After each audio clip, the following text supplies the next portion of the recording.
బులెటిన్లో breaking news చూస్తున్నాం. సింగరేణి కార్మిక సంఘాల గుర్తింపు ఎన్నికలకు వాయిదా వేయాలని కోరుతూ రాష్ట్ర ప్రభుత్వం దాఖలు చేసిన పిటిషన్పై ఇవాళ హైకోర్టులో విచారణ జరగనుంది. ముందుగా నిర్ణయించిన ప్రకారం అయితే ఈ నెల 27న ఎన్నికలు జరగాల్సి ఉంది. అయితే రాష్ట్రంలో నూతన ప్రభుత్వం అధికారం చేపట్టడం, ఇతర కారణాల దృష్ట్యా ఎన్నికలను మార్చి నెలాఖరు వరకు వాయిదా వేయాలని కోరుతూ రాష్ట్ర ప్రభుత్వ ఇంధన శాఖ స్పెషల్ చీఫ్ సెక్రటరీ హైకోర్టులో వ్యాజ్యం దాఖలు చేశారు.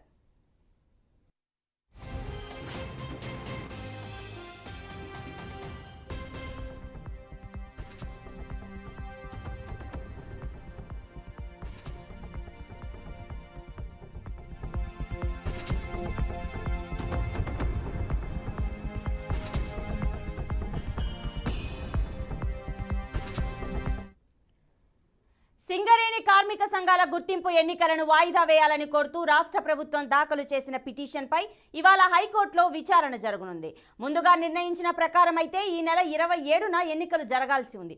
అయితే రాష్ట్రంలో నూతన ప్రభుత్వం అధికారం చేపట్టడం, ఇతర కారణాల దృష్ట్యా ఎన్నికలను మార్చి నెలాఖరుకు వాయిదా వేయాలని కోరుతూ రాష్ట్ర ప్రభుత్వ ఇంధన శాఖ స్పెషల్ చీఫ్ సెక్రటరీ హైకోర్టులో వ్యాజ్యం దాఖలు చేశారు. మరి ఇదే అంశం గురించి పూర్తి డీటెయిల్స్ మా ప్రతినిధి శ్రీనివాస్ అందిస్తారు. శ్రీనివాస్, చెప్పండి. ఆ ప్రతిభ ఈ సింగరేణి ఈ కార్మిక సంఘం గుర్తింపు సంఘం ఎన్నికల్లో పూర్తిగా ప్రభుత్వాలు ఎప్పుడు ప్రతిష్టాత్మకంగా తీసుకుంటే, ముఖ్యంగా ఈ 2014 నుంచి జరుగుతున్న ఎన్నికల్లో ప్రతిసారి రాష్ట్ర ప్రభుత్వానికి అనుబంధంగా ఉండే అధికార పార్టీకి అనుబంధంగా ఉండే కార్మిక సంఘం గెలుపు కోసం తీవ్రంగా కృషి చేస్తున్నారు. 1000 కోట్ల రూపాయలు ఖర్చు చేస్తున్నారు.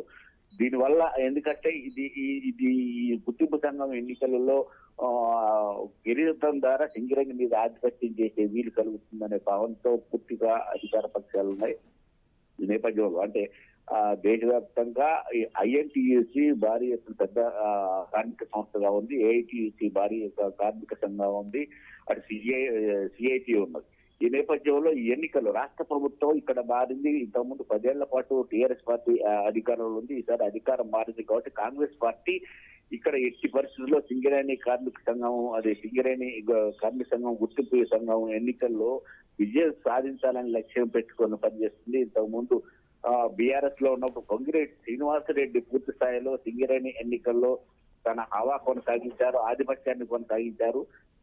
ఈసారి కూడా అంటే ఏదైనా సరే ఈ గుర్తింపు సంఘం ఎన్నికల్లో ఉన్నప్పుడు కార్మిక సంఘాల నుంచి కానీ, రాష్ట్ర ప్రభుత్వం నుంచి కానీ, కార్మికుల సంఘం నాయకుల్లో కానీ ఏదైనా కోర్టుకు వెళ్లి దీన్ని నిలుపుదల చేయటం ఆనవాయితీగా వస్తుంది. ఈసారి కూడా ఈసారి ఈ ఎన్నికలు ఇప్పుడే ప్రభుత్వం మారిన తర్వాత ఒక 20 రోజుల ముందే రావడంతో ఇప్పుడు రాష్ట్ర ప్రభుత్వం ఎనర్జీకి సంబంధించిన శాఖ ఇది కోర్టుకు వెళ్ళింది. మార్చిలో ఎన్నికలు నిర్వహిస్తామని. అయితే ఇది సమయం కూడా తక్కువే అడిగిన నేపథ్యంలో హైకోర్టు కూడా నిరాకరించకపోవచ్చు ఎన్నికల వాయిదా. ఎందుకంటే సమీక్ష చేసుకోవచ్చు.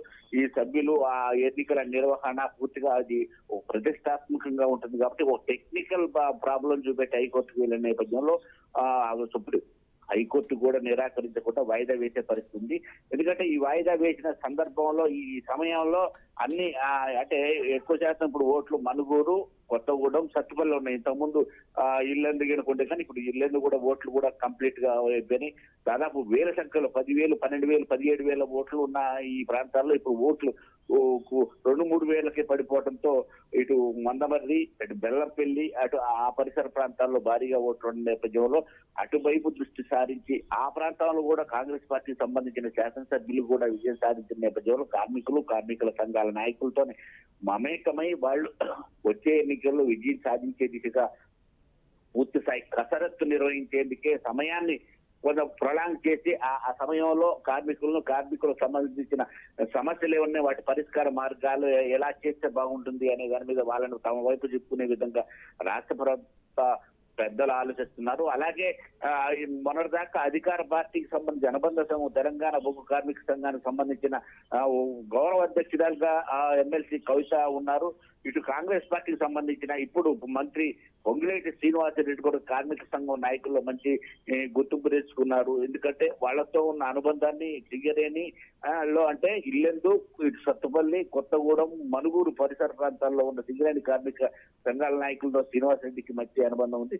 అలాగే అటు బెల్లంపల్లి మందమరి ఏరియాలో ఇప్పుడు వీళ్ళకి గడ్డ వినోద్ గడ్డ వివేక్ తో కూడా మంచి అనుబంధం ఉన్న నేపథ్యంలో ఈ ఎన్నికలు వాయిదా పడి ఆ విజయం సాధించేందుకు ఈ కోర్టు ఇచ్చే తీర్పు అంటే వెసులుబాటు అంటే మార్చి వరకు వెసులుబాటు ఇస్తే వీళ్ళు ఆయా ప్రాంతాల్లో ఉన్న కార్మికులు మొత్తం కూడా తమ వైపు తిప్పుకొని ఈ విజయం సాధించి దీని మీద సింగరేణి మీద పట్టు నిలుపుకోవాలి అనే ప్రయత్నం కాంగ్రెస్ పార్టీ ప్రభుత్వం చేస్తున్నట్టుగా సమాచారం వస్తున్న నేపథ్యంలో కోర్టు తీర్పు టెక్నికల్ ప్రాబ్లం ఇతర అంశాలను అలాగే కొత్త ప్రభుత్వం వచ్చిన నేపథ్యంలో యంత్రాంగం వాటి ఆ ఓటింగ్ ప్రక్రియను మొదలు పెట్టాలంటే ఇప్పటికిప్పుడు సాధ్యం కాదు అనే తరహాలో కోర్టుకు నివేదించినట్టుగా సమాచారం ఉన్న నేపథ్యంలో కోర్టు కూడా వీళ్ళకి ఒక 2 నెలల సమయం కేటాయించే అవకాశాలు అయితే స్పష్టంగా కనిపిస్తున్నాయి. ప్రతిభ.